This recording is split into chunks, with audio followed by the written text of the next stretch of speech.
I was very small as a kid, obviously, and I played a lot of rugby.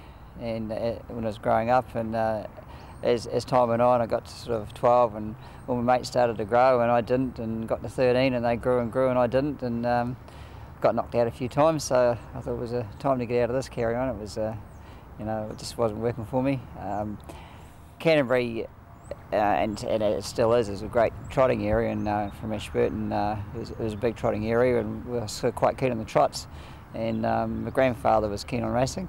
He actually encouraged me to be an apprentice. My parents weren't that keen on it really, but once I decided that's what I wanted to do, and that was it. I made an approach to Jim Lawler, who was a local trainer in Ashburton, and once I went to the stables, that was it. I never left. So what age were you when you went into your first race? 15. Yeah, I was still going to school. It was here at Riccarton, November Cup meeting, and I spent did the end of the year at school and then left, and that was it. Just never left the stables and the horses after that. The funny thing is, you're still 15, all you've done is transpose those numbers. You're at 51. Exactly, yeah, it's a few years ago now. That's a hugely long career, isn't it? Yeah, it is, but I love what I do, always have, and I've had little breaks along the way, and I think they've actually done me good and helps the longevity of it, but I think there's nothing better than doing something that you enjoy doing, you go good at, and you can make a good living out of it. Must be a lot of young guys who probably got a lot more courage than you because they haven't broken anything yet. How do you take the youth on? I suppose when a lot of the young ones they do tend to be a bit fearless at times, and that can lead them to do sort of things that they maybe shouldn't in a race, but they soon learn what you can and can't do, and I've been relatively lucky as far as that goes with falls over the years, and I've had a few fractures and been concussed once here at Riccarton actually, but nothing over serious that's put me out for more than 3 months, and I guess that's also helped stay in it. Exactly.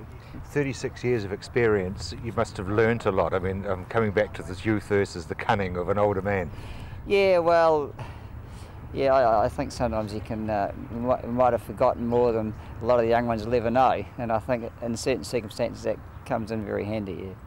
How do you keep fit? I ride track work as many mornings a week as I can. Play golf, play as much as I can, and actually do a lot of walking. I eat pretty normal really. Always eat a good meal at night, and but just sort of keep active, keep on the go. Now, as far as you sort of getting rides, you have to just wait for the phone to ring, but you build relationships. Well, it sort of works in 3 ways really. I go and chase the trainers down to ride horses that I'd like to ride. I might have seen a horse that I thought, that goes good. A horse that might have been unlucky in a race or what have you. So that's the first way.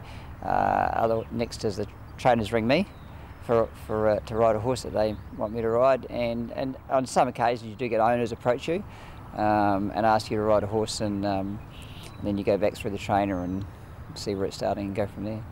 Do you find, David, that some horses would suit certain jockeys or their style? There's no doubt about that. There's certain horses seem to race really well for you.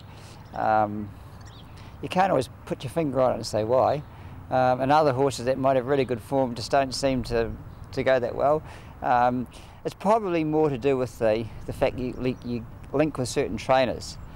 And you can have a great run with certain trainers and then ride for another trainer who trains lots of winners, but you just, for whatever reason, you don't seem to gel. And that happens quite a lot actually. It's quite surprising. New Zealand Cup, you had your hand on it yet? No, it's been a bit of a bogey race for me really. I think I've had at least 4 seconds in it, maybe 5. Probably only had 10 or a dozen rides in it, not exactly sure. It's a very, very hard race to win, those big handicaps, and you just got to be on the right horse and at the right time. And I definitely cost myself winning it years ago. I got off a horse called Chile, who was a really good stayer, trained by Eric Temperton, and that was a mistake because he won and then went on to win the Wellington Cup as well. So that was a lesson well learned, but you make those decisions and you live and die by them.